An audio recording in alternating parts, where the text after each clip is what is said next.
Bienvenidos y bienvenidas a otra clase de Derecho Público, una clase práctica en la que hoy vamos a trabajar sobre el trabajo práctico de la unidad número 8 referente al Poder Judicial. Repasando un poco los contenidos que ya vimos hasta ahora, se acuerdan que en las primeras unidades nosotros estudiamos y analizamos lo referente al sistema político de nuestro país, a cómo se encontraba conformado y distribuido el poder. Vimos, como siempre les digo, el artículo 1 de la Constitución Nacional, que establece esa forma representativa republicana federal de gobierno, y luego vimos los derechos, declaraciones y garantías, y también analizamos los nuevos derechos, declaraciones y garantías, ¿sí? En estas últimas unidades ya nos inmiscuimos en analizar la parte orgánica de la Constitución Nacional, que se encuentra establecida en el artículo 44 en adelante y que refiere justamente a la forma en la que se divide el poder.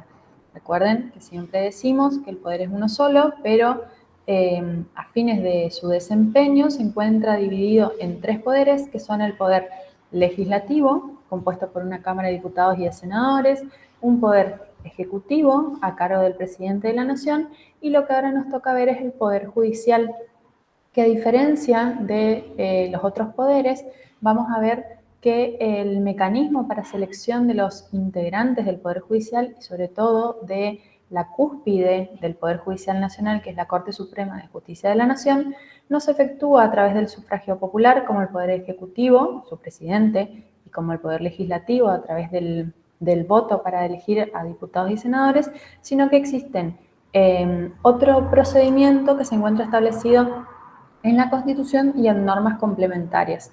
También vamos a ver hoy un caso práctico atinente al jurado de enjuiciamiento, y para ver también cómo es el procedimiento que debe seguirse para la remoción de jueces y juezas, ¿sí?, en el orden nacional.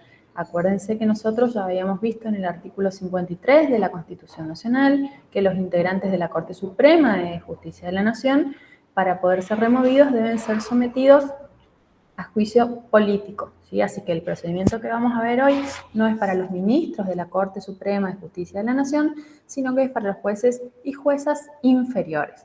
Vamos a adentrarnos entonces en este trabajo práctico. Tienen todos la guía a mano, ¿sí? Recuerden que siempre trabajamos con nuestra guía. Vamos a tener que tener la Constitución Nacional y también el decreto que les he compartido en la mensajería, ¿sí? Es el decreto 222, que también lo vamos a ocupar. Bueno, entonces vamos a nuestro trabajo práctico. La primera propuesta es que completemos un cuadro de acuerdo a la forma de Estado federal. ¿Por qué decimos que de acuerdo a la forma de Estado federal? Porque como ya habíamos visto, conforme al artículo 5, ¿se acuerdan?, en la Constitución Nacional, cada provincia dicta para sí una constitución bajo el sistema representativo republicano, de acuerdo con los principios, declaraciones y garantías de la Constitución Nacional, y que asegure su administración de justicia, su régimen municipal y la educación primaria. Cuando la Constitución establece que cada provincia tiene que asegurar su administración de justicia, está estableciendo en realidad que cada provincia va a organizar su poder judicial provincial. ¿Y por qué sucede esto? Porque ahora vamos a ver en los artículos 116 y 117 de la Constitución Nacional que se establece cuál es la competencia de este poder judicial de la nación y cuál es, por descarte, la competencia que le corresponde al Poder Judicial provincial. Es decir, que en la Constitución Nacional se establecen las causas de acuerdo a la materia, o sea, sobre lo que versan, en las que va a entender el Poder Judicial de la Nación, y todas las demás materias corresponden al Poder Judicial de las provincias.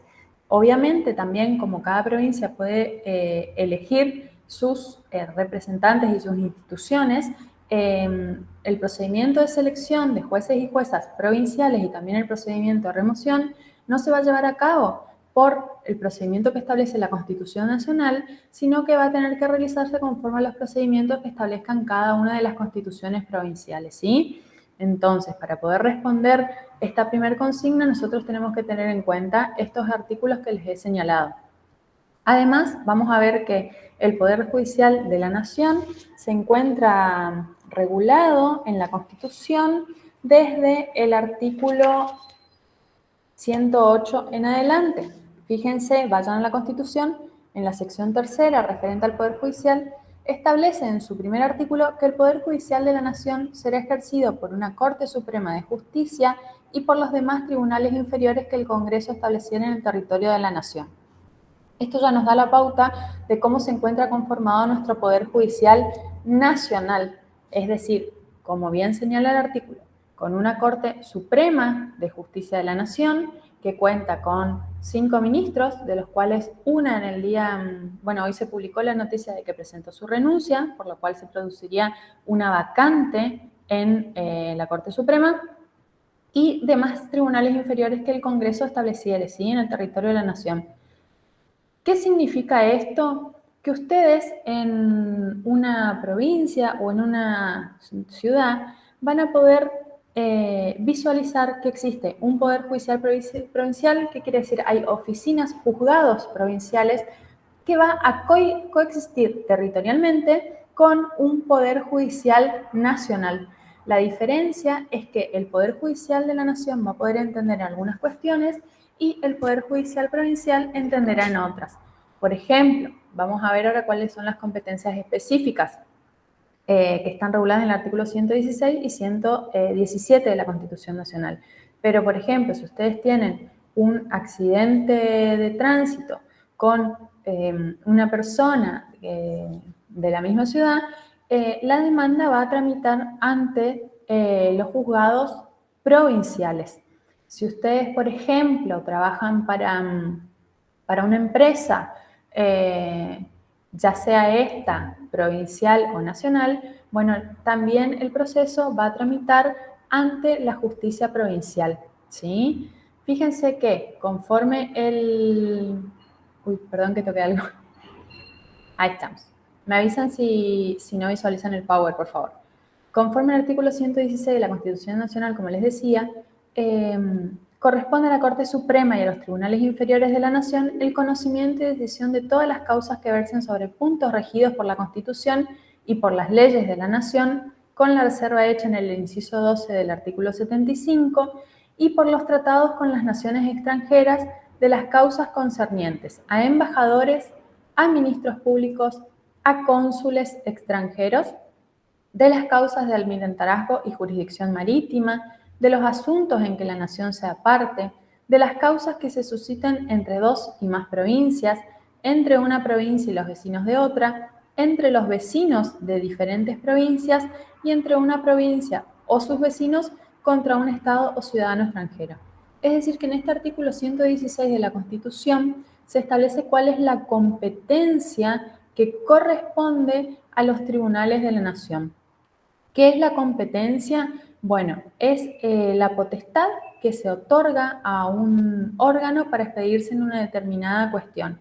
En este caso en particular, nosotros tenemos que tener en cuenta que todos los integrantes, o sea, todos los jueces y juezas, tienen lo que se denomina la jurisdicción. ¿Qué es la jurisdicción? Es ese poder de decidir controversias. Pero solamente van a poder expedirse en un caso concreto cuando la cuestión sometida a su consideración sea de su competencia. Existen distintas divisiones de la competencia por cuestiones materiales, por el territorio, del lugar y de las personas. Entonces nosotros, en este artículo 116 de la Constitución Nacional, si queremos saber si una causa corresponde al Tribunal Federal o a los tribunales federales o no, vamos a tener que recurrir a este artículo. Si la materia sobre la que versa la controversia se encuentra contemplada en este artículo 116, entonces tienen que saber que corresponde que intervenga la justicia federal. El artículo 5, sí, ya lo vimos, ¿está? Entonces lo que tiene que quedar en claro acá es que hay dos órdenes de poderes judiciales, ¿sí? Un poder judicial de la nación y poderes judiciales provinciales. Entonces, si ustedes tuvieran que completar el cuadro del orden judicial argentino, ¿sí? Vamos a tener, por un lado, este artículo 108, que ¿qué establecía? ¿Qué competencia será la que establece este artículo 108? ¿De qué tipo de tribunales era? ¿Provincial o nacional? Nacional. Exactamente. Y por el otro lado, el artículo 5 que establece la administración de justicia como. Provincial. Exactamente. Así es. Entonces, fíjense que, como dice acá la nota al pie, para que ustedes puedan repasar tranquilos para el parcial, entonces nosotros encontramos dos órdenes judiciales argentinos, ¿sí? Vamos a encontrar, en virtud del artículo 108 de la Constitución Nacional, el orden federal, y en virtud del artículo 5 de la Constitución Nacional, el orden provincial. Entonces, la organización judicial corresponde al carácter federal, ¿sí? De este modo tenemos, por un lado, esta justicia federal con competencia en todo el país, que quiere decir que yo voy a tener juzgados federales desde La Quiaca a Ushuaia, ¿sí? Para que ustedes se representan, es decir, que en todas las provincias hay una justicia federal que va a coexistir con la justicia provincial, que obviamente en este caso los tribunales provinciales solo pueden dictaminar solo lo vamos a encontrar primero en cada una de las provincias y solo pueden emitir sus fallos en las causas sometidas a su consideración que versen sobre las cuestiones que no están reservadas a la justicia nacional conforme el artículo 108 de la Constitución Nacional. Ahí volvimos al pago. Entonces, el cuadro que ustedes tienen que completar quedaría integrado de esta manera. Conforme al artículo 108, la justicia federal con un poder judicial de la nación y conforme al artículo 5 de la Constitución Nacional, una justicia ordinaria constituida por un poder judicial provincial. Como les decía, esto implica que va a haber tantos poderes judiciales como provincias existan, ¿sí? Van a encontrar el Poder Judicial de la provincia del Chaco, el Poder Judicial de la provincia de Corrientes, el Poder Judicial de la provincia de Misiones, el Poder Judicial de la provincia de Formosa y así sucesivamente. Cada uno con las autoridades que integran este Poder Judicial. En este sentido, ustedes tienen que tener en cuenta que en la justicia provincial van a encontrar juzgados de primera instancia, que en principio, haciéndolo muy breve, es el juzgado en el que se inicia y tramita una causa hasta el dictado de una sentencia definitiva. En el caso, por ejemplo, retomando el ejemplo más claro, digamos, de un accidente de tránsito, es el juzgado en el que ustedes van a presentar su demanda si fueron víctimas de un accidente de tránsito, para que se cita a esa persona que es el demandado, ¿se acuerdan que ya lo vimos en unidades anteriores?, que va a tramitar un proceso hasta llegar al dictado de una sentencia definitiva. La sentencia definitiva lo que tiene que decidir es a cuál de las partes le asiste razón en el litigio, ¿sí? Y dictar un fallo. Ahora bien, una vez que se dicta ese fallo de primera instancia, existe la posibilidad, si la parte se encuentra disconforme y le genera un agravio, de que se recurra para que lo revise un tribunal superior. Es decir que, reitero, mi demanda es planteada ante un juzgado de primera instancia, pero, por ejemplo, si rechazan la demanda planteada, si en el caso particular de un accidente de tránsito, el juez entiende, por ejemplo, que yo tuve la culpa de que suceda, o entiende que no se configura un daño que deba ser resarcible, y yo me encuentro disconforme con ese pronunciamiento judicial, a mi entender me produce un agravio porque desconoce un derecho que yo considero que me asiste, puedo interponer lo que se llama un recurso de apelación para que revise ese fallo una cámara de apelaciones, ¿sí? Entonces tenemos una primera instancia que es el juzgado ante el cual yo presenté mi demanda y vamos a tener una segunda instancia que es la que va a entender en grado de apelación ante el recurso que yo planteé para que otro tribunal revise ese fallo de la instancia anterior. ¿Qué puede hacer esta Cámara? Puede confirmar lo que dijo el juez de primera instancia, es decir, que puede considerar que hizo una adecuada valoración de los hechos, de la prueba y que aplicó correctamente el derecho, en cuyo caso va a confirmar el fallo de primera instancia. O también puede entender que hubo un error en la apreciación de estos elementos por parte del juez de primera instancia y puede hacer lo que se denomina revocar esta sentencia parcial o totalmente, es decir, puede decir que se equivocó y que otro tribunal, o asumiendo jurisdicción positiva esa misma Cámara, dicte el fallo haciendo lugar a mi requerimiento. Ahora bien, si el juez de primera instancia rechaza mi demanda, si la Cámara de Apelaciones confirma ese rechazo de demanda y yo sigo disconforme, obviamente con el fallo porque no se está reconociendo mi derecho, puedo plantear un recurso ante el Tribunal Superior Provincial. Es decir que en ese caso estoy en una tercera instancia o segunda instancia, mejor dicho, de revisión, ¿sí? Porque no es solo el juez de primera instancia que lo dictó, la Cámara de Apelaciones que lo revisó, sino también que me queda todavía un recurso que es más restringido ante el superior tribunal de esa provincia. Todo esto, les reitero, es en el ámbito provincial. Ahora bien, si me rechazan en primera instancia, rechazan en segunda instancia la Cámara de Apelaciones, va al Superior Tribunal de Justicia o el nombre que adopte en cada una de las provincias, porque esto va a depender de lo que establezca la Constitución y las leyes que lo reglamentan. Hay provincias donde el Superior Tribunal, o sea, la cabeza del Poder Judicial Provincial, se denomina Superior Tribunal de Justicia. Hay otras provincias donde se denomina Corte Suprema de la provincia, ¿sí? Puede variar su denominación. Si sostiene también este superior tribunal o esta corte provincial que no me asiste razón y yo sigo disconforme, todavía tengo la posibilidad, en algunos supuestos, de que ese fallo sea revisado por la Corte Suprema de Justicia de la Nación. Entonces, fíjense que esta es una manera de que una Corte Federal, que es cabeza del Poder Judicial de la Nación, revise los fallos dictados por las Cortes Supremas Provinciales. Esto es a través de recursos extraordinarios, ¿sí?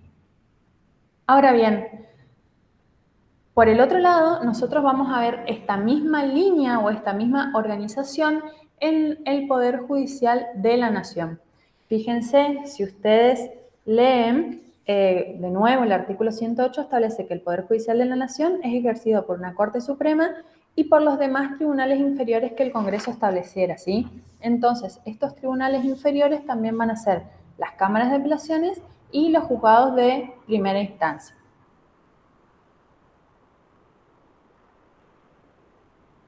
Bueno, entonces acá quedamos integrados.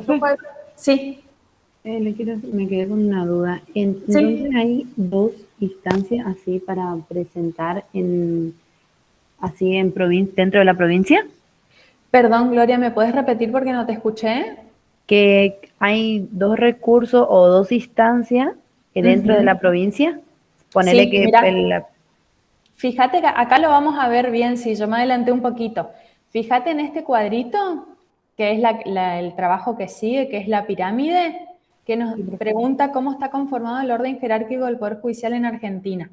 Fíjense que en la cúspide vamos a encontrar un órgano máximo del Poder Judicial que tiene función jurisdiccional para resolver los conflictos suscitados entre ciudadanos, entre esto del Estado, la interpretación y sistematización de todo el ordenamiento jurídico, el control de constitucionalidad de las normas y actos estatales. Recuerden que este control de constitucionalidad atañe a todos los jueces y juezas independientemente del grado de instancia en que se encuentren.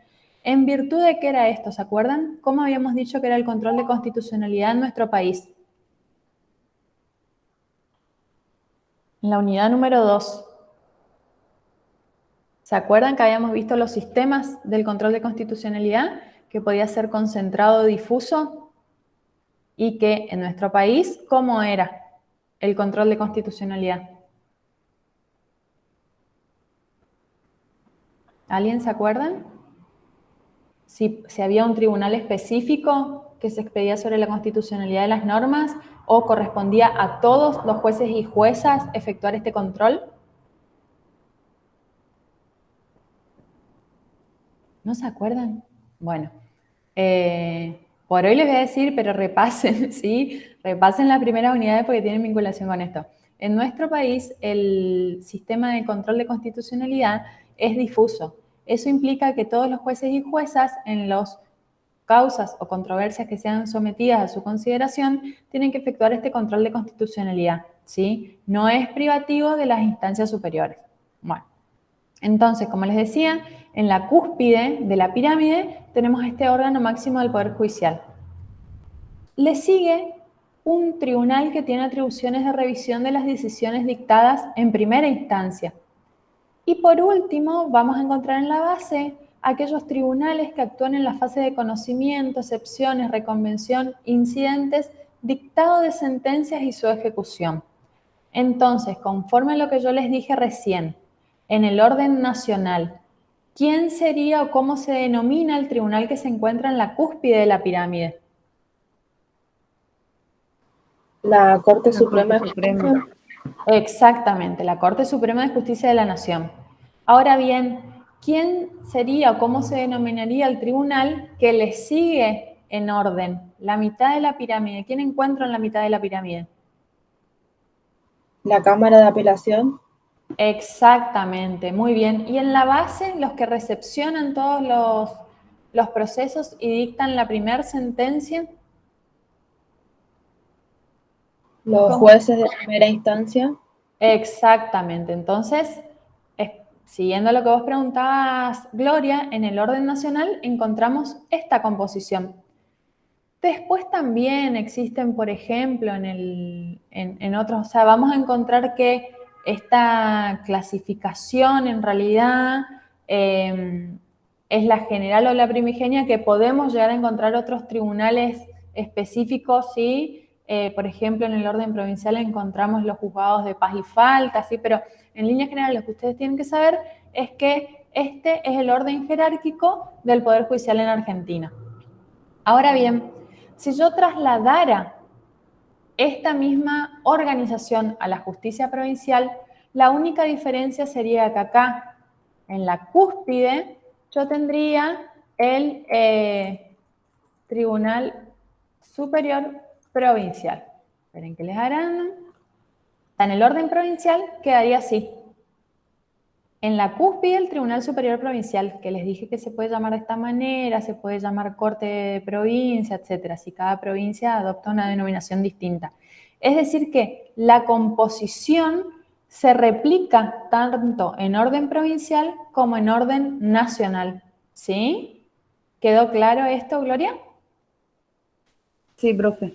Gracias. Bueno, ahora bien, otra aclaración entonces, ya saliendo de lo que es nuestra consigna de trabajo práctico, porque en realidad a mí me pide que le diga cómo está conformado el orden jerárquico del Poder Judicial en la Argentina, es decir, el federal. Entonces, conforme el artículo 108, yo puedo decir que el Poder Judicial es ejercido por esta corte, acá arriba diría la Corte Suprema de Justicia de la Nación, y los tribunales inferiores constituidos en principio por las cámaras de apelaciones, que tienen las atribuciones de revisión de las decisiones dictadas en primera instancia, y los juzgados de primera instancia.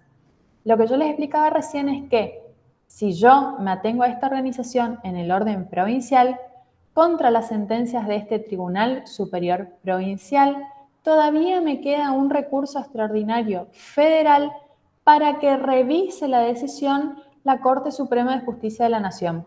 Sin embargo, tienen que tener en cuenta que esta revisión se habilita en muy pocos casos, solamente cuando se ven los presupuestos establecidos en la Ley 48, ¿sí? Es muy restrictiva la intervención de la Corte Suprema de Justicia de la Nación contra sentencias dictadas sobre el Tribunal Superior Provincial, pero que puede darse este supuesto.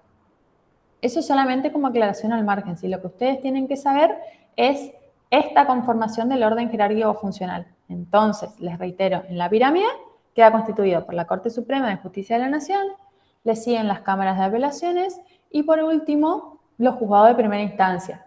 O en realidad, al revés, atendiendo a cómo se suceden los tribunales en el proceso, el que primero va a intervenir es el juzgado de primera instancia, donde, les reitero, yo voy a presentar mi demanda y se va a dictar una sentencia. La parte que quede disconforme con esa sentencia puede plantear un recurso de apelación para que las cámaras de apelaciones los revisen. Y por último, la parte que continúe disconforme con esta decisión puede plantear un recurso ante la Corte Suprema de Justicia de la Nación. Toda esta explicación se refiere al Poder Judicial en la Argentina, o sea, el Poder Judicial Nacional. Bueno, ¿Quedó claro esto? ¿Podemos seguir con la consigna? ¿O tienen alguna duda? No, profe, ¿Estamos? sí. Bueno, listo. Entonces seguimos. Cualquier cosa me avisan y paramos, ¿sí? No hay problema. Bueno. Fíjense, bueno, acá se establece cómo está constituida cada uno de estos tribunales. La Corte Suprema de la Justicia de la Nación se encuentra constituida por 5 miembros, un presidente y 4 ministros. En el día de la fecha se hizo pública la noticia de la presentación de la renuncia de una de las ministras de la Corte Suprema de Justicia de la Nación, Hayton.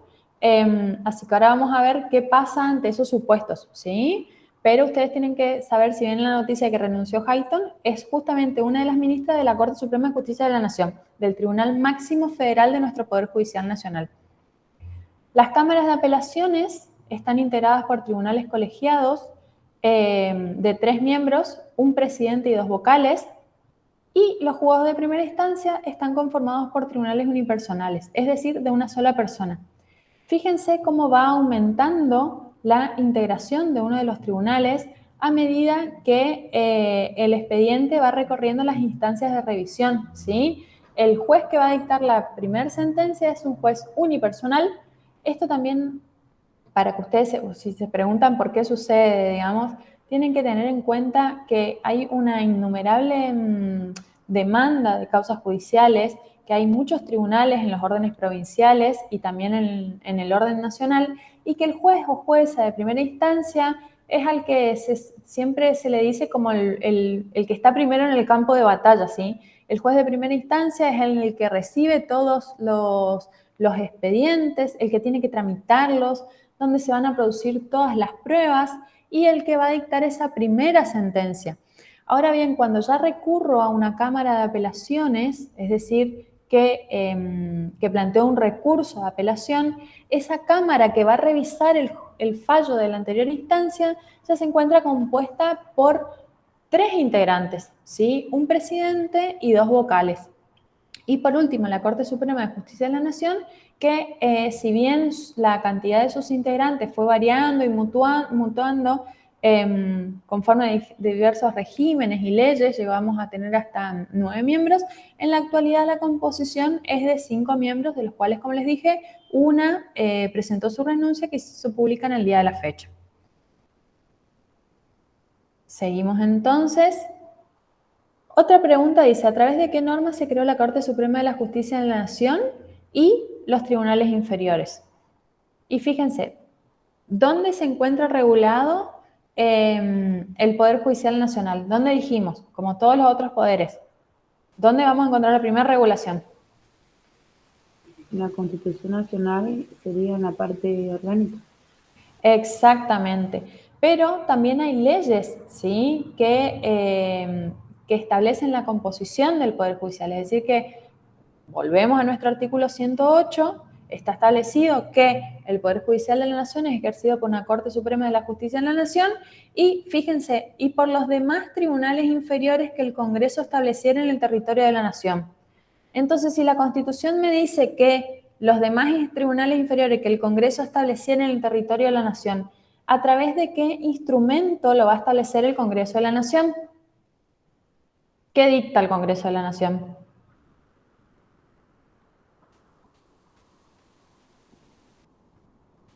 ¿Decretos?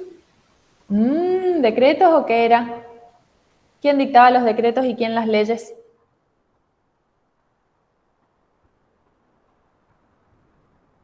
¿Leyes? Leyes, ¿sí? El Poder Judicial Nacional dicta leyes. El Poder Ejecutivo Nacional se expide a través de decretos, ¿sí? Entonces, si la Constitución me dice que el Poder Judicial de la Nación va a ser ejercido por una Corte Suprema, ya la Constitución me está estableciendo que tiene que haber una Corte Suprema. Y por los demás tribunales inferiores que el Congreso estableciera en el territorio de la Nación, esto quiere decir, volviendo a nuestro cuadro anterior, volvemos para atrás, que la Corte Suprema de Justicia de la Nación está regulada en la Constitución Nacional y que las cámaras de apelaciones y los juzgados de primera instancia son esos tribunales inferiores que la Constitución o cuya Constitución la propia Constitución Nacional delega al Congreso de la Nación, que va a tener que establecerlo, entonces, a través de leyes, ¿sí? Esta es la interpretación que hicimos recién nosotros del artículo 108 de la Constitución.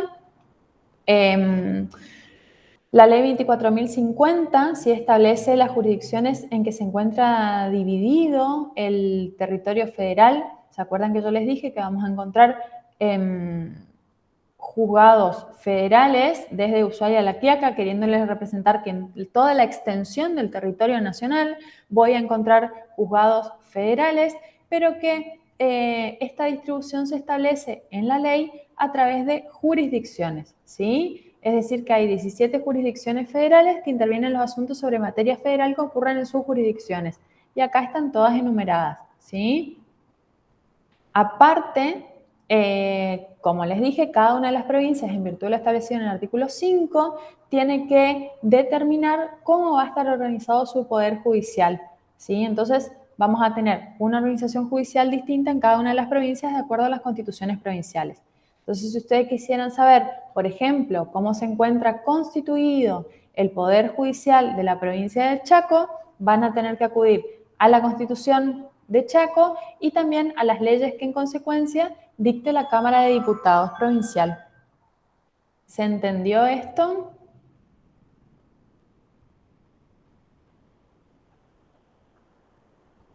Les pregunto porque sé que estuvieron con exámenes, así que capaz no pudieron leer la teoría, ¿sí? Entonces, si voy muy rápido con el práctico, me avisan y vuelvo a explicar algún contenido.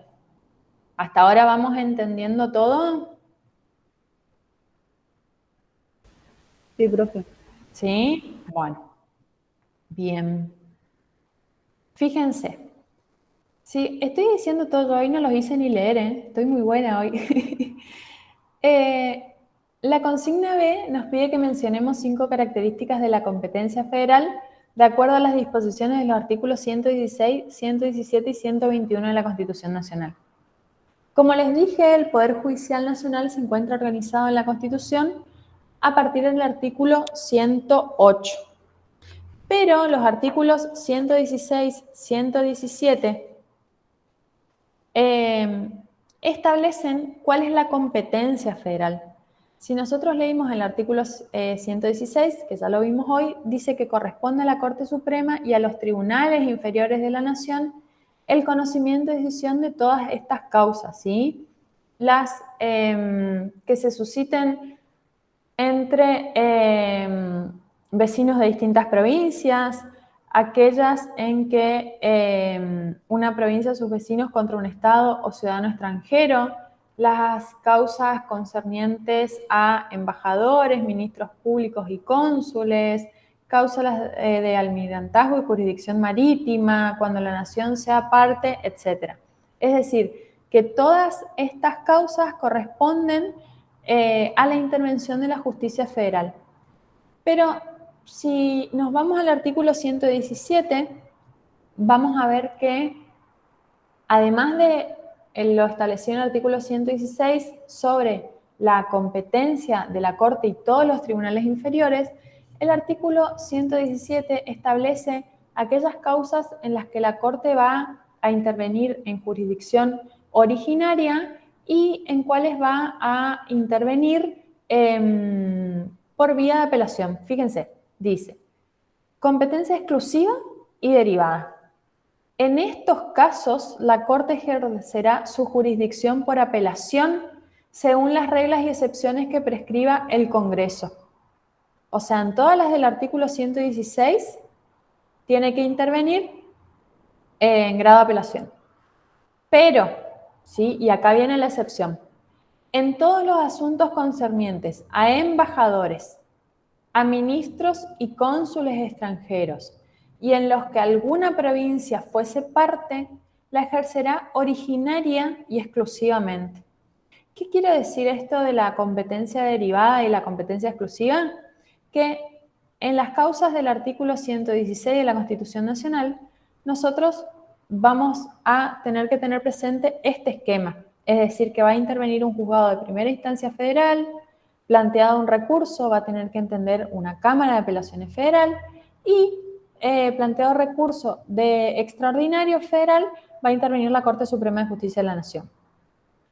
Pero, en esta excepción que contempla el artículo 117, que es en todos los asuntos concernientes a embajadores, ministros y cónsules extranjeros, y en los que alguna provincia fuese parte, la ejercerá originaria exclusivamente. ¿Qué quiere decir? Que si yo vuelvo a mi pirámide, en esos casos que son las excepciones contempladas en la última parte del artículo 117, yo no voy a seguir esta línea de intervención en una causa judicial, sino que directamente voy a plantear mi demanda, voy a producir mis pruebas y voy a tener la sentencia por parte de la Corte Suprema de Justicia de la Nación.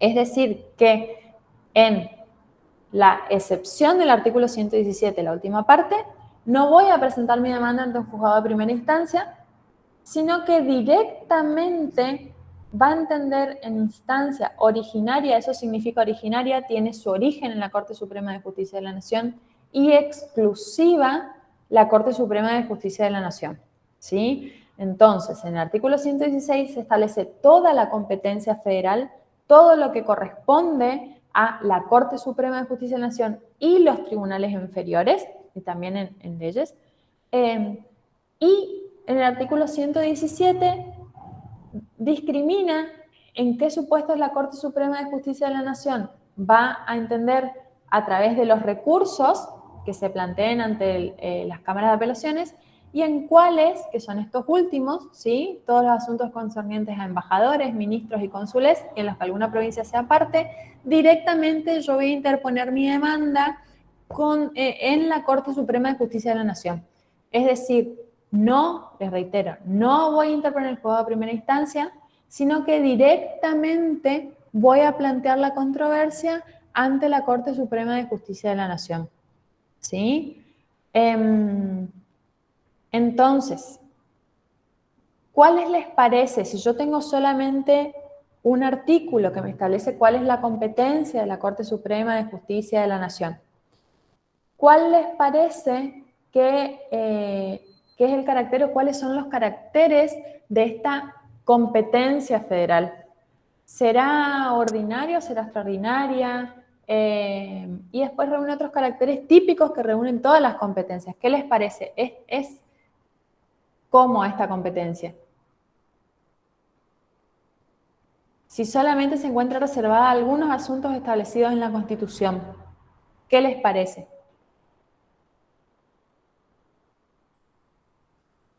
Recuerden todo lo que yo les dije. Si tengo un accidente de tránsito, no voy a ir a la justicia federal. Si demando, por ejemplo, por algún derecho laboral contra mi empleador, no voy a ir a la justicia provincial. Si tengo alguna causa de, por ejemplo, no sé, de filiación, de familia, de alimentos, no voy a ir a la justicia federal, voy a ir a la justicia provincial. ¿Cómo les parece entonces que es esa justicia federal?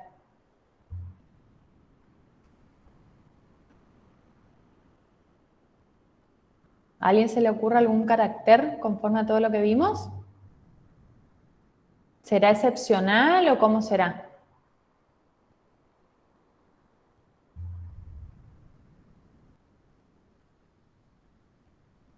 ¿Alguno? Estuvieron estudiando mucho para otras materias, me parece, ¿eh? ¿Algún carácter? 5 te voy a complicar. ¿Cómo? Excepcional. Muy bien, es excepcional. ¿Qué más podemos decir de la competencia? ¿Se acuerdan cuando ya en otras unidades hablamos de la competencia en general? ¿Se acuerdan que yo les dije que la competencia es la potestad que una norma asigna a un poder para que la ejerza? Entonces, en principio la competencia siempre es improrrogable, es irrenunciable, o sea, un funcionario o un poder no puede decir, no, yo la verdad que no quiero ocuparme de este asunto, tiene la obligación legal de ocuparse si es que existe en la Constitución o en una ley o en otra reglamentación una disposición que establece que determinado asunto será de su competencia, ¿sí? Entonces, si nosotros tenemos que atender a las características de la competencia federal, vamos a invocar no solo esas características generales de la competencia, que son estas que yo les dije, que ya vimos, sino también a las del Poder Judicial Nacional propiamente, que es de excepción, ¿sí? Solamente va a entender en los asuntos mencionados por el artículo 116 de la Constitución Nacional. Es expresa. En este sentido, acuérdense que también les dije que a diferencia de lo que ocurre con la capacidad de las personas, que el principio es que las personas somos capaces y que podemos hacer todo lo que nos está prohibido, cuando hablamos de competencia de un órgano estatal, yo requiero que sea expresa esa competencia. Yo solo puedo actuar cuando la ley o la Constitución me dicen que yo debo actuar, ¿sí? Trasladado esto a la justicia federal significa que solamente puede actuar un tribunal federal cuando el caso está expresamente atribuido al fuero federal por la ley con fundamento en la Constitución. Esto implica que una causa no puede ser sustraída de los tribunales provinciales sino por una ley consecuente con la Constitución Nacional. Tampoco se puede extender, es decir, por ejemplo, que en el caso del accidente de tránsito no podría un juez federal sin una norma que establezca que el asunto es de su competencia, sustraerle de la justicia provincial y entender en la causa. En ese caso el juez sería incompetente. Es limitativa o restrictiva, ¿sí? En casos de duda no puede ser ampliada por vía de interpretación. Fíjense, acá hay una notita, porque este Power me lo facilitaron las profes del régimen promocional. La profesora adjunta les dijo que en caso de duda corresponde siempre la justicia ordinaria y que las partes no pactan de común acuerdo aplicar la justicia federal. Esto también es muy importante que ustedes lo tengan en cuenta, es decir, que no podría yo ponerme de acuerdo con la persona con la que tuve el accidente de tránsito y decidir nosotros cuál va a ser el juez que va a entender en la causa, ¿sí? Nosotros debemos, excepto que hay una excepción que son asuntos patrimoniales, pero aunque no aplica para la justicia federal, es la ley o la Constitución los que van a decir cuál es el juez o la jueza que tiene que intervenir en un determinado asunto. No es que de común acuerdo las partes podemos decir, bueno, queremos que en realidad en este accidente de tránsito entienda el Tribunal Federal que está radicado en Corrientes. No. También es suprema y privativa. Fíjense, esto es muy importante, que las resoluciones dictadas por la justicia federal no pueden ser revisadas por un tribunal provincial. Solo los tribunales federales pueden entender en las causas de ellos asignadas por las leyes, ¿sí? Y que es improrrogable porque esto que les decía, las partes no pueden renunciar a la justicia federal cuando correspondan razón en la materia.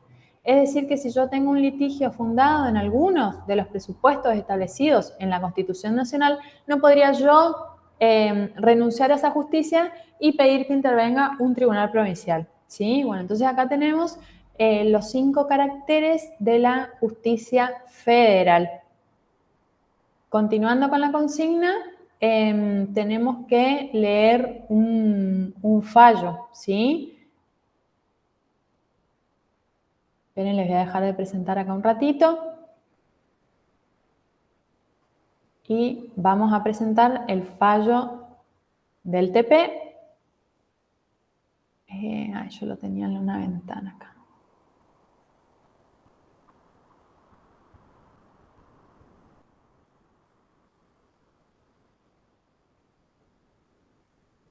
Acá estamos.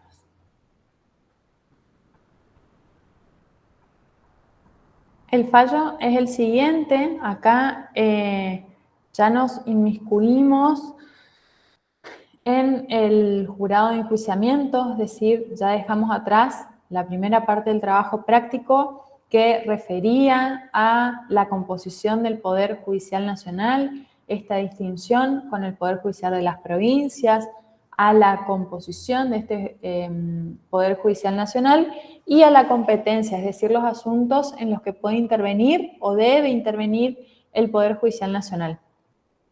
Con este fallo que vamos a leer, vamos a ver un procedimiento de remoción de un juez. Para eso primero quiero que leamos el artículo 99 de la Constitución Nacional en el inciso 4. Nosotros, ¿se acuerdan que ya habíamos visto cómo se elegía al representante del Poder Ejecutivo Nacional a través del sufragio popular? Cómo se elegían a los representantes en la Cámara de Diputados y la Cámara de Senadores, que también es a través del sufragio universal. Y vamos a ver, como les dije al principio, que el Poder Judicial difiere en esto de los demás poderes, ya que no se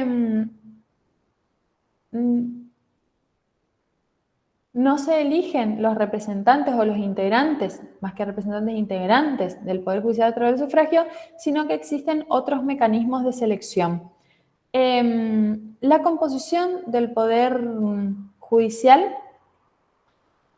se realiza a través de un procedimiento complejo, es decir, la selección de jueces y juezas se realiza a través de un acto complejo, un procedimiento complejo.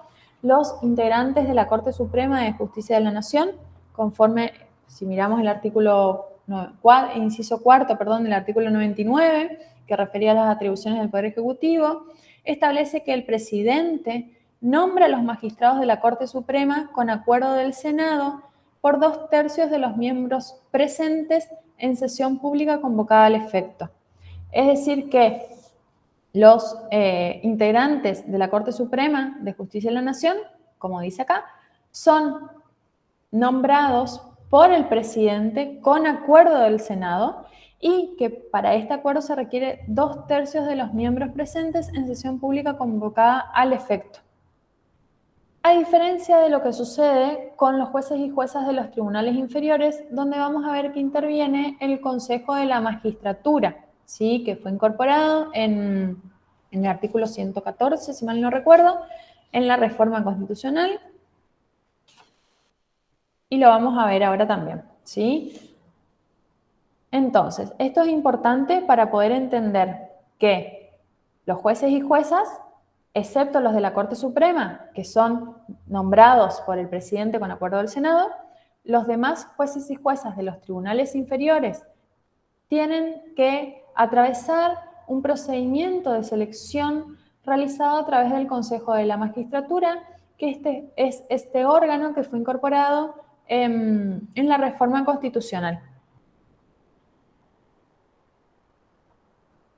También existe un jurado de enjuiciamiento que es el encargado de remover a estos jueces, vamos a ver frente a qué causales, ¿sí? Antes de leer el caso práctico, entonces, vamos a repasar nomás brevemente el artículo 114 de la Constitución Nacional, ¿sí? Fíjense que regula el Consejo de la Magistratura, que dice que será regulado por una ley especial sancionada por la mayoría absoluta de la totalidad de los miembros de cada Cámara, tendrá a su cargo la selección de los magistrados y la administración del Poder Judicial. Y a su vez el artículo 115 regula que los jueces de los tribunales inferiores de la Nación serán removidos por las causales expresadas en el artículo 53 por un jurado de enjuiciamiento integrado por legisladores, magistrados y abogados en la matrícula federal. O sea que para los que no estuvieron en la clase de teoría tienen que tener muy presente esto. Existe un Consejo de la Magistratura que es el encargado de llevar adelante el procedimiento de selección de los jueces y un jurado de enjuiciamiento que es el encargado de llevar adelante el proceso de remoción de los jueces. Sabiendo esto, ahora sí vamos a leer el caso del trabajo práctico, ¿sí? Fíjense. El fallo se dictó en Galeano Juan José sobre pedido de enjuiciamiento, ¿sí? Antecedentes, dice. El jurado de enjuiciamiento de magistrados de la Nación removió al doctor Juan José Galeano del cargo de juez federal por haber incurrido en la causal constitucional de mal desempeño. Para arribar a tal decisión, rechazó las nulidades articuladas por la defensa y lo responsabilizó de los cargos de pago ilegítimo efectuado en imputado de la causa con el fin de acordar una declaración indagatoria para involucrar al personal de la policía bonaerense y mantener entrevistas informales con el imputado y firmar sin constancia en el expediente ni notificación al sujeto en clara violación al ordenamiento vigente. Contra ello se dedujo recurso extraordinario. La Corte Suprema por mayoría lo desestimó. Con remisión al dictamen de la Procuración General, 2 jueces compartieron el criterio al igual que otro juez en voto aparte. Estándar aplicado por la Corte. Cuando ustedes lean en alguna publicación el estándar aplicado es la decisión que adoptó la Corte, ¿sí? Entonces, la Corte Suprema desestimó la queja pues los agravios no lograron demostrar la irrazonabilidad de las decisiones del jurado de enjuiciamiento acerca de la forma en que se incorporaría al proceso la prueba vinculada con el expediente por el que tramitó la investigación del atentado contra la AMIA, ni se acreditó el perjuicio concreto que le produjo al magistrado o a su defensa la alegada brevedad en los términos. Tampoco admitió las quejas por supuestos defectos en la prueba testimonial, por lo que concluyó que no solo existió actividad defensiva, sino que incluso esta fue parcialmente exitosa, si se tiene en cuenta que 24 de los 27 cargos que integraron la acusación fueron rechazados, y entre los que prosperaron, únicamente 2 fueron acogidos en forma unánime por el jurado, mientras que el tercero fue admitido por la mayoría de sus miembros. Agregó además que cabe la desestimación si, contrariamente a lo que sostiene la defensa, durante el desarrollo del proceso de enjuiciamiento, los miembros del jurado tuvieron un conocimiento pleno de la causa judicial y de la actuación que en ella tuvo el magistrado enjuiciado, así como pudieron formar su juicio sobre los hechos imputados a tal punto que desestimaron la mayoría de los cargos por los que fue acusado, por lo que las críticas no pueden superar el riguroso criterio de revisión que se exige en la materia, porque el recurrente en ningún caso acredita de modo palmario e inequívoco un apartamiento sustancial y grave del procedimiento previsto para adoptar el pronunciamiento cuestionado, ni demuestra que la reparación del supuesto perjuicio sea conducente para variar la suerte del proceso. En sus votos, los jueces señalaron que si bien se debe reafirmar el principio de independencia del Poder Judicial, que se traduce en la imposibilidad de destituir a un magistrado por el contenido de sus sentencias, la decisión destitutoria reposa en razones políticas que los miembros del jurado de enjuiciamiento de magistrados debieron evaluar dentro del marco de sus atribuciones constitucionales y con los márgenes de discrecionalidad con que deben cumplir la misión que les ha conferido la Constitución Nacional. Y si a partir del examen de los elementos de juicio concluyeron que las conductas juzgadas eran impropias de un juez de la Nación, se trata de una decisión de mérito sobre la actuación del recurrente como magistrado que no puede ser controlada en la instancia extraordinaria y no una condena por el contenido de la sentencia que suscribió. Este es el caso, ¿sí? Se trata entonces de un juez que fue destituido por una decisión del jurado de enjuiciamiento y que ante ello planteó un recurso ante la Corte Suprema de Justicia de la Nación que fue desestimado justamente por estos argumentos, ¿sí? Entonces, nosotros en base a esa lectura tenemos que resolver algunas preguntas. Ya vuelvo al PowerPoint con la resolución del caso.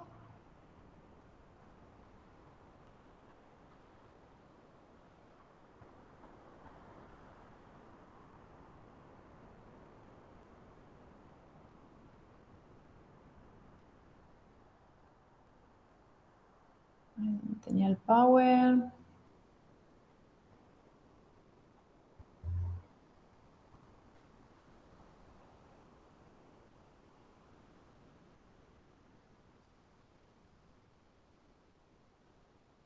Se me perdió el Power. ¿Alguien quiere leer mientras, por favor, cuál es la primera pregunta de la guía?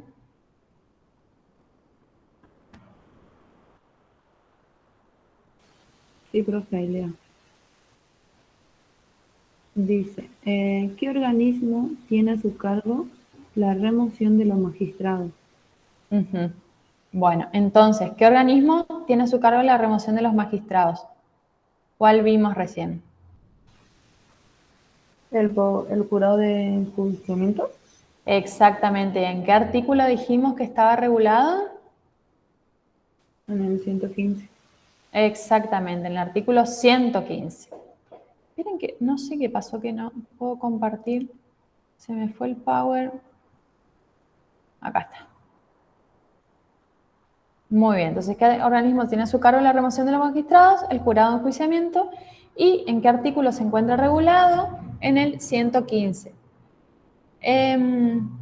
Fíjense que nos pregunta también qué atribuciones tiene, ¿sí? Así que vamos a desentrañar todo esto. Fíjense, esto es lo que les decía, que la reforma constitucional del 94 modificó el procedimiento de remoción de los magistrados de los juzgados inferiores, en tanto que los miembros de la Corte continúan sujetos al interior sistema de juicio político. Porque acuérdense que conforme lo que ya vimos, cuando tratamos la Cámara de Diputados y de Senadores, conforme al artículo 53 de la Constitución Nacional, los integrantes de la Corte Suprema de Justicia de la Nación no se encuentran sujetos a este procedimiento para su remoción, sino que deben ser sometidos a juicio político, ¿sí? Entonces, todo este procedimiento que vemos no aplica para los ministros de la Corte Suprema de Justicia de la Nación. Ahora bien, conforme al artículo 115 se crea este órgano especial que está encargado de la remoción de los magistrados que fueron acusados por el Consejo de la Magistratura, ¿sí? Entonces, conforme al artículo 115, los jueces de los tribunales inferiores de la Nación son removidos por las causas expresadas en el artículo 53 por un jurado de enjuiciamiento que, conforme a la propia Constitución, ¿sí?, está integrado por legisladores, magistrados y abogados de la matrícula. ¿Cuáles eran las causales de juicio político que estaban establecidas en el artículo 53 de la Constitución Nacional? ¿Se acuerdan? Que eran 3, que las vimos. ¿Se acuerdan o no cuáles eran las causales? Habíamos analizado el trabajo práctico de los delitos, si esos delitos habían sido en el ejercicio de sus funciones o no. ¿Qué dice el artículo 53 con respecto a esto? Profe, que ¿cómo? Que por ahí tenían, por ejemplo, mal desempeño o cometían delitos. El delito en el ejercicio de sus funciones, muy bien. ¿Y qué otro tipo de delitos? Y creo que era de delitos comunes también. Claro, delitos comunes que eran aquellos delitos que no habían sido en ocasión de sus funciones, ¿sí? Cuando hablamos de delitos en ejercicio de sus funciones, hablamos de cohecho, en el caso de los jueces prevaricato, etc. En cambio, que los delitos comunes refieren a otro tipo de delitos que no tienen relación con el ejercicio de la función, que también pueden ser cometidos, obviamente, por los integrantes. Entonces, fíjense que, si bien el procedimiento para la remoción de los jueces de los tribunales inferiores es distinto del procedimiento para la remoción de los miembros de la Corte Suprema de Justicia de la Nación, porque en el caso de estos últimos es el juicio político a cargo del Poder Legislativo, en tanto que en el caso de los magistrados de los tribunales inferiores es este proceso de enjuiciamiento a cargo de un jurado de enjuiciamiento. Las causales por las que pueden ser removidas son las mismas y están contempladas justamente en el artículo 53 de la Constitución Nacional. Ahora bien, siguiendo a Geli, que es una autora que tiene una constitución comentada, yo les agregaría dentro de estas causales, si bien no están expresamente enunciadas en la Constitución, el artículo, la causal de mala conducta, porque si nosotros nos vamos al artículo 110 que habla del Poder Judicial, dice que los jueces de la Corte y de los tribunales inferiores conservarán sus empleos mientras dure su buena conducta, ¿sí? Entonces esta doctrinaria también agrega a las causales del artículo 53 la mala conducta establecida en el artículo 110, porque justamente es la Constitución la que establece que conservarán sus empleos mientras dure su buena conducta. Lo que quiere decir que si presentan mala conducta no pueden continuar en el empleo y las únicas formas de remoción de los magistrados son las establecidas expresamente en la Constitución. Entonces se podría agregar a estas causales del artículo 53 la mala conducta establecida en el artículo 110, ¿sí? Bueno. Entonces, ya vimos cuáles son las causas para que actúe el jurado de enjuiciamiento. Ahora, la cuarta pregunta nos propone decir si el jurado de enjuiciamiento pertenece al Poder Judicial de la Nación o no. ¿Qué les parece a ustedes?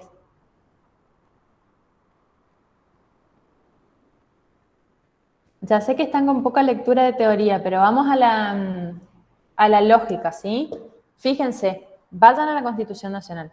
Dijimos que el Poder Judicial se encuentra regulado del artículo 108 en adelante. Entonces, ustedes fíjense, la sección tercera, ¿sí?, que se inicia en el artículo 108, dice del Poder Judicial. Y tenemos el artículo 108, el 109, el 110, el 111, el 112, el 113. En el 114 se regula el Consejo de la Magistratura y en el 115 se regula el jurado de enjuiciamiento. Entonces, ¿dentro de qué sección están regulados tanto el Consejo de la Magistratura como el jurado de enjuiciamiento?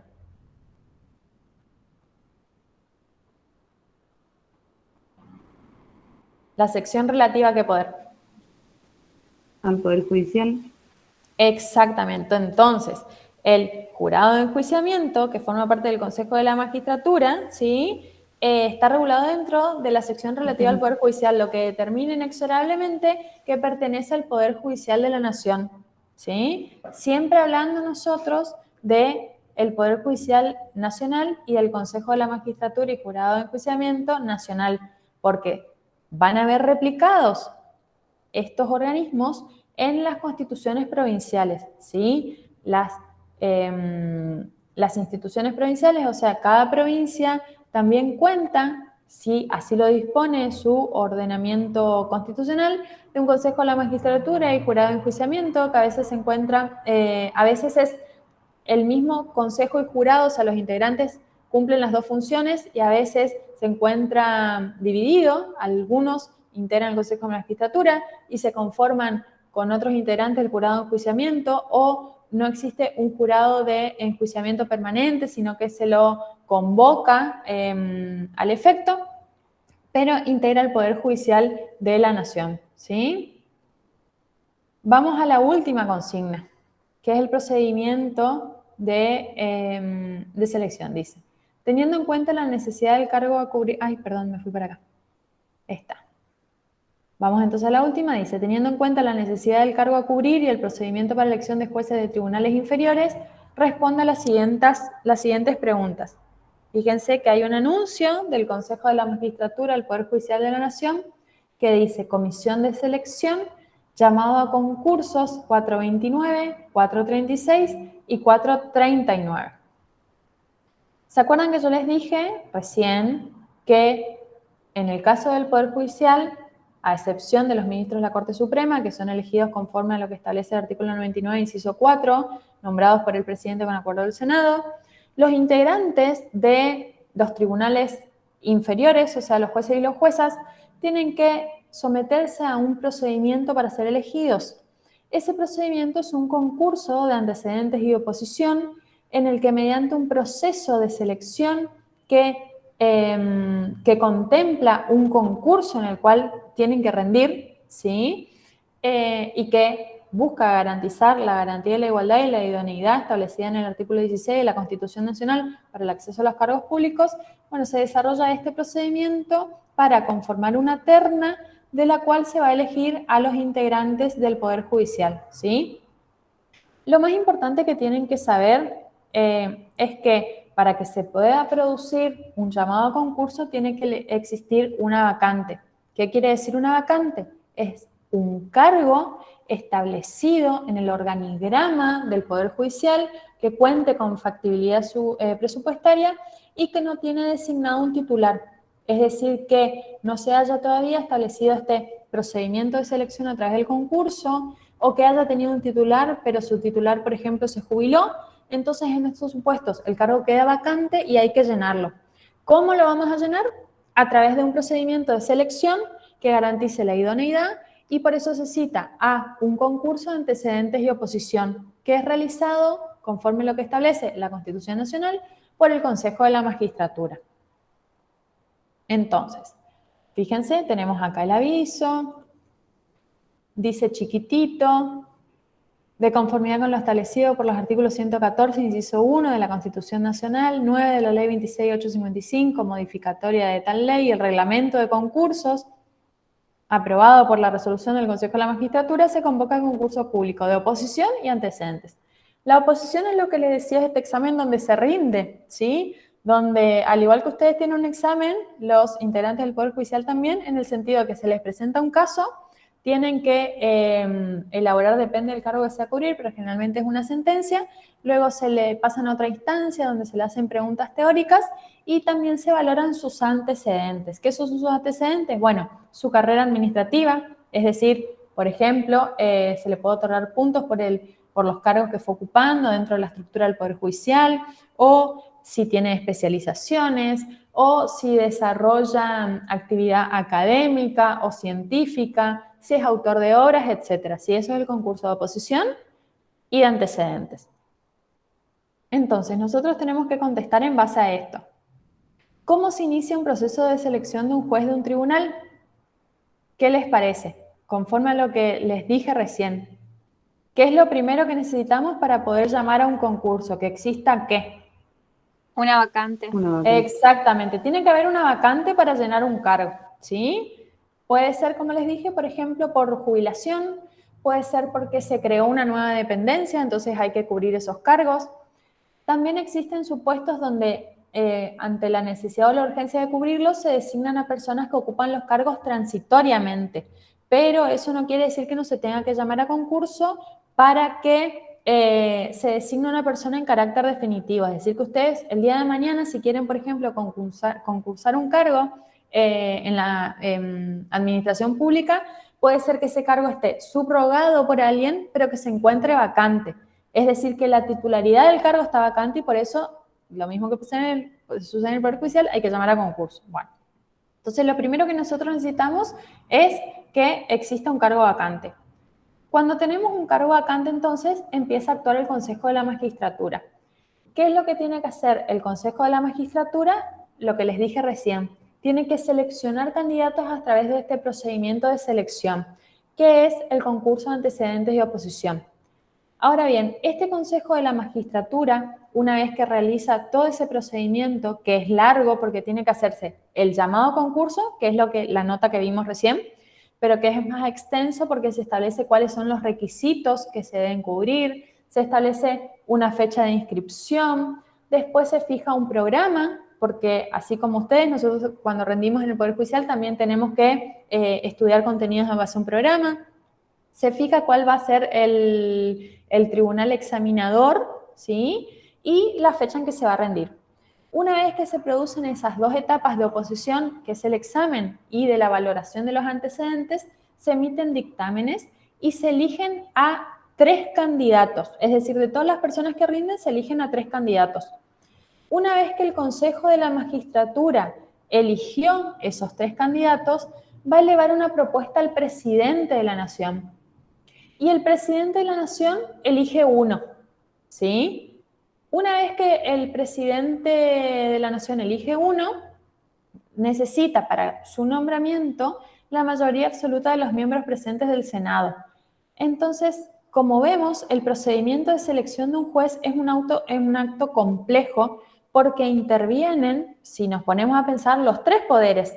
El Poder Judicial a través del Consejo de la Magistratura, el Poder Ejecutivo a través del presidente de la Nación y el Poder Legislativo a través de la Cámara de Senadores. Pero vamos a ver dónde se encuentra esto plasmado, que es justamente en el artículo 99, inciso 4 de la Constitución Nacional.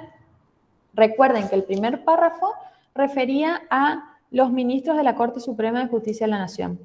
Pero si seguimos leyendo el artículo siguiente, dice que el presidente nombra a los demás jueces de los tribunales federales inferiores en base a una propuesta vinculante interna del Consejo de la Magistratura.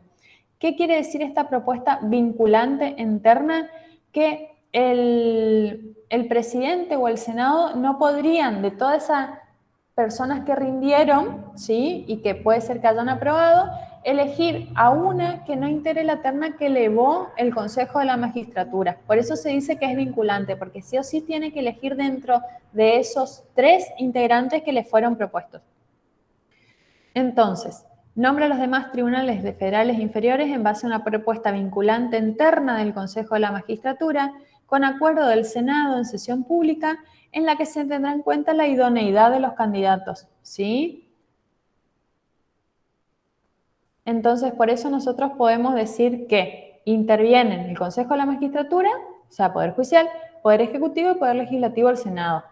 Fíjense, acá tenemos un esquema más claro para que a lo mejor si ustedes lo visualizan después les resulta más fácil en el caso de que en el examen se les pregunte.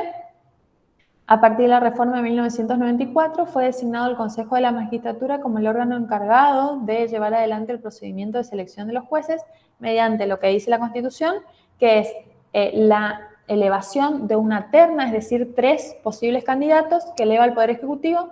El Poder Ejecutivo elige uno y si cuenta con la mayoría necesaria de los miembros presentes del Senado de la Nación, se aprueba y lo nombra, ¿sí? Este es el procedimiento para selección de los jueces y juezas de los tribunales inferiores de la Nación. A los ministros de la Corte Suprema de Justicia de la Nación, que son 5, una presentó la renuncia, los designa sin pasar por este procedimiento de selección. Y ahí es importante que ustedes lean el decreto, el 222 del 03, que les compartí en la mensajería, que establece que se tiene que tener en cuenta cuando se nombran a los ministros de la Corte Suprema de Justicia de la Nación, que les reitero, no atraviesan este procedimiento de selección que sí está establecido para los jueces y las juezas de los tribunales inferiores. Bueno, eso es todo lo referente al Consejo de la Magistratura, el jurado de enjuiciamiento. Entonces lo que a ustedes les tiene que quedar claro es cuál es la composición del Poder Judicial de la Nación. Tenemos que leer de los artículos 108 en adelante y lo relativo a cuáles son las funciones de la Corte Suprema de Justicia de la Nación y de los tribunales inferiores, los artículos 116 y 117. Recuerden que la organización del Poder Judicial Nacional se encuentra encabezada por la Corte Suprema de Justicia de la Nación, le siguen las cámaras de apelaciones y por último los juzgados de primera instancia, que si nosotros hacemos la vista al revés, es decir, donde iniciamos un proceso, va a ser ante el Tribunal de Primera Instancia, en grado de apelación vamos a ir a la Cámara de Apelaciones y por último la Corte Suprema de Justicia de la Nación, excepto en aquellos supuestos regulados en la última parte del artículo 117 de la Constitución Nacional, que establece qué demandas van a ser iniciadas directamente en la Corte Suprema de Justicia de la Nación en competencia originaria y exclusiva. Después, dentro del Poder Judicial de la Nación, encontramos al Consejo de la Magistratura, que es el órgano encargado de llevar adelante el procedimiento de selección de los jueces y las juezas a través de un mecanismo que garantice la idoneidad conforme a lo que establece el artículo 16 de la Constitución Nacional y que luego de evaluar a los postulantes en este concurso de oposición que tienen que rendir un examen y antecedentes, la valoración de sus antecedentes y desempeños anteriores, eleva una terna en propuesta al Poder Ejecutivo que los nombra con acuerdo del Senado. Y por otro lado, vamos a encontrar al jurado de enjuiciamiento, que es el órgano encargado de remover a los magistrados y a las magistradas inferiores de la Nación, no a los ministros de la Corte Suprema de Justicia de la Nación, que se encuentran sujetos a juicio político, y que estos jueces o juezas de los tribunales inferiores pueden ser removidos por las mismas causales establecidas en el artículo 53 de la Constitución Nacional, es decir, por mal desempeño, por delito en ejercicio de sus funciones o por delitos comunes, y también cuando presenten una mala conducta por disposición de lo que establece el artículo 110 de la Constitución Nacional, que dice que los jueces y juezas durarán en sus funciones mientras dure su buena conducta. ¿Sí? Voy a dejar de grabar un momento, por favor.